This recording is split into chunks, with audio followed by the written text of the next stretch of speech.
Já, sportátturinn ykkur hérna á þessum mánudagskvöldi og það komið að síðasta viðmælanda kvöldsins og það maðurinn sem vann í sérútbúnum bílunum með, vinkonum sinni heima sætunni. Allan að, ég veit ekki, er þetta ekki kvenkinn Elmar Jón Guðmundsson heima sætan? Já, hefur hann ekki verið það alla tíð? Já, og hérna, þetta var frábær byrjun hjá ykkur í fyrstu umferðinni? Já, þetta gekk helviti vel hjá okkur hérna á föstu deginum. Alveg hótt til í ánni og mýrinni. Já. Það hafði. Já. En hvernig svona, fannst þér svona aðstæður á Hellu þessu sinni? Þetta var bara stórgott allt saman. Brautin voru mjög skemmtilegar og áinn og mýrin er alltaf eitthvað sem áhörundur hafa gríðarlega gaman af því að þetta er víst hvergi annar staðar en bara Hellu.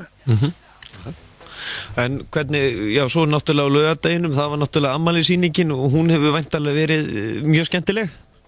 Já, það er alltaf gaman að sjá þess að gömlu kempur breyta sig, sjá hvernig bílarnir eru búin að breytast og eins brautirnar og bara að sjá þróunina svona. Já. Ef ég byrja að spyrja þig, hvað ert þú og heimasætan búin að vera lengi saman? Já, ég og kaupa þessa félaga mínum í lok keppnistímabilsins 2012, tökum saman semstu 2 keppningar sem voru hafnar hérna á Akureyri. Og samband ykkar alltaf að verða sterkar og sterkar eins og sett? Já, bílinn verður bara betri og betri með hverju keppninni og ég er náttúrulega líka að læra betur á þetta. Það skiptir miklu máli að kunna vel á bílinn og ekki hvernig það bregst við. Já. Og ertu búin að gera mikla breytingar á honum frá síðasta tímabili? Nei, það var reyndar eiginlega ekki neitt gert fyrir þetta tímabil, en við til þar á undan þá breyttum við gríðarlega miklu. Settum við hérna beina einstýtingu og breyttum ýmsu í henni og gerðum hana það góða og hún bara lifði í þennast tímabil af bara mjög vel og hún þurfti henni vel að mjög lítið að gera, sko. Og þessi keppni í sérútbúnum, hún lítur út fyrir að með hvað voru margir skráðir núna til leiks að þetta verður búist við hörku keppni þetta tímabil? Já, algjörlega og alltaf að vera fleiri og fleiri sem að er að berjast baráttuna eins og Maggi á kubbnum. Hann er að vera býsna öflugur beittur og Snorri alltaf sjálfsögðar alltaf verður viðrykna, sko. En heimasætan, hún hefur allan að staðið sig að öllu leiti vel, var ekkert svona sérstætt sem hún var að stríða þig með núna? Ekki mér persónulega, nei. Hún gekk bara alveg eins og klukka. Þetta strákættin sem eru með mér í þjónustuliði, þekkja hann orðið mjög vel og vita nákvæmlega hvað það er að gera fyrir hverja keppni. Það skiptir rosalega miklu máli því að þú vinnur ekki að bilaðan bíl og helmingurinn af þessu vinnst á verkstæðinu. Og ótrúlega hvað stendur sér vel þó að séu hann 25. keppnistímabiliðinnar. Já. Og það er eins og maður segir, það lifir lengi vel í þessu. Já, það er þannig, hún virkar bara og eins og maður segir, bæði ég og strákarnir sem þjónustum hana með mér, eru bara alltaf að læra betur og betur á hana, bara eins og segir, miklu máli, sko. Var eitthvað sem kom þér á óvart í þessari keppni? Svona frá öðrum keppendum eða fleira? Já, ég haf ekki verið ekki að Ólafur hef ekki verið ofar, en það svo kannski keppar einhver sína bíl, en það var sama, ég bjósti mér á hann. Já, hann var á bíl hérna, hvað er það, Tímaur? Tímaur, já. Það var skúra hitt ykkur einhvern hann fyrir 10 ára síðan það sem pústluðu saman bíl á einni helgi og en það kannski hann ekki alveg sambarilegur bílum sem við hinnir erum á, sko. Nei. En þarna á laugardeginum, þá voru, gömlu kemparnir, voru þeir þá að draga gömlu bíluna sína fram eða voru einhverjir bara svona með eitthvað nýtt úr skúrnum? Nei, það var ekki engin nýr bíl þar. Ég held að hafi nú bara ekki einn einasti maður nema kannski Gunnar Pálmi Pettersson sem var á þínu megi bíl. Já. Annars voru þetta allt láspílar. Ég lánaði til dæmis Átna Grant Norrlendingi og gamalli kempur sem keppti nú við Átnakópsinn á sín tíma, sko. Hann kaupir svo heimasættina af honum árið 92 og það var gaman að sjá hans breyta sig kallinn. Hann hefur greinilega engu gleymt, en það veist að þá klikkaði bíllinn og fór ein partur í sjálfskiptingunni og hún byrjaði að leggja hjá okkur og þyrlaðist yfir alla mótora, þannig að við tórum ekki öðrun að gefa henni frí af því að það var svo mikið hægt að hún til kveikt í henni. Já, En þetta náttúrulega kannski ekkert vinsælasti heimi fyrir ykkur keppendur að fara svona í gegnum mýri og fleira upp á bleitu á bílana og svona? Nei, þetta fer ekki vel með sko, sérstaklega ekki eins og þegar maður komið með, eins og ég segi sko, innspýtingar og svona stótt sko sem að er rafkerfi.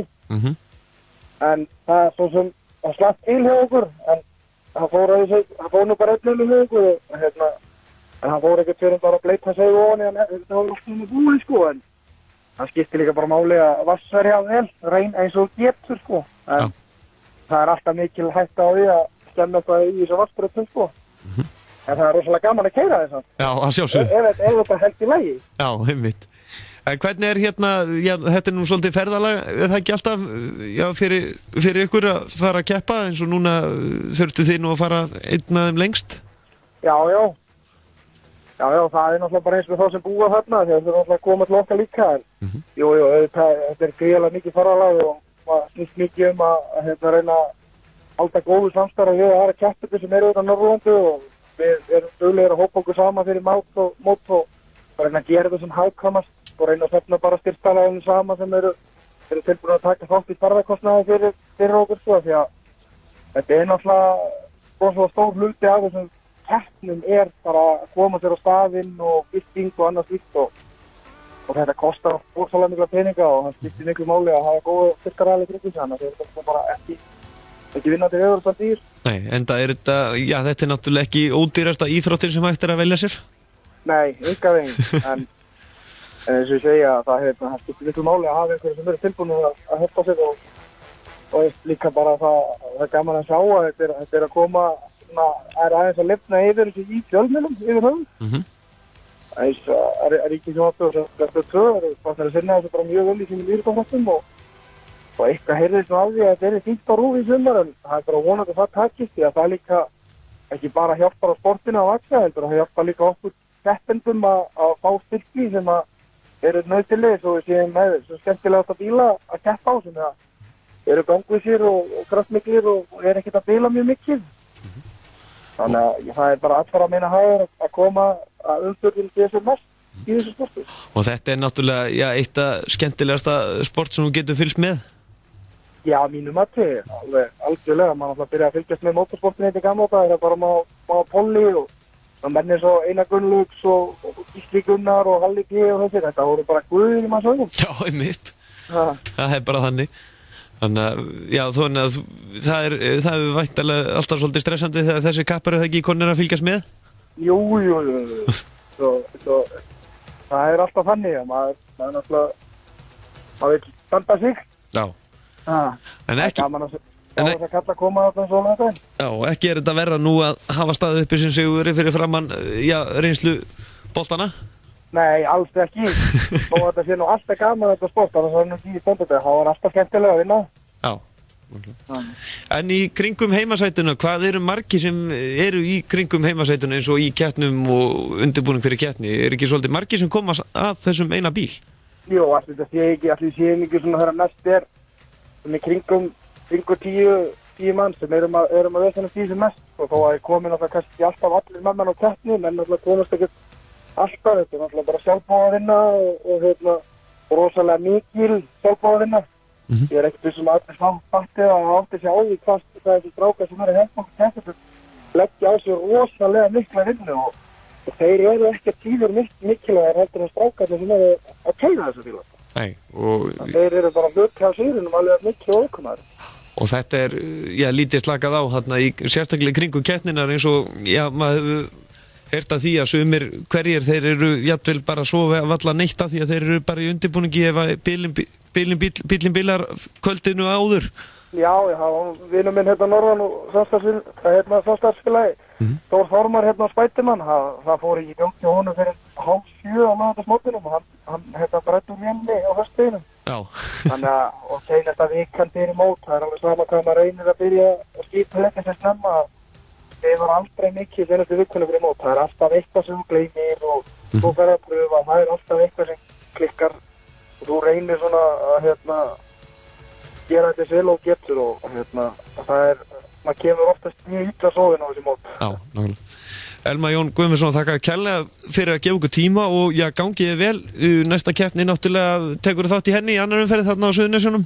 Já, frekka von á því. Ekki nema ég verði farin á sjóin að reyna að vinna fyrir þessu rugli, en annars ef það verður ekki þannig að þá mæti. Já, og heimasætan hún vill að sjálfsögðu það ekki taka þátt? Jú, hún býður ólminni skúr. Já, nákvæmlega. Bestu þekkir Elmar og gangi ykkur vel. Herru, takk kærlega fyrir. Ok, blessaður. Blessaður.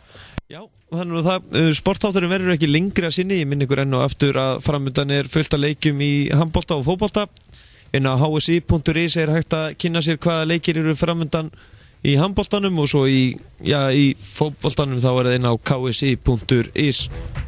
En ég heiti Gestur frá Hæli, þakka ykkur fyrir hlustunni í kvöld og við heyrumst stress og káta eftir viku, enda nóg að taka alltaf í sportinu. Þú ert að hlusta á sportþáttinn Mánudagskvöld með Gesti frá Hæli.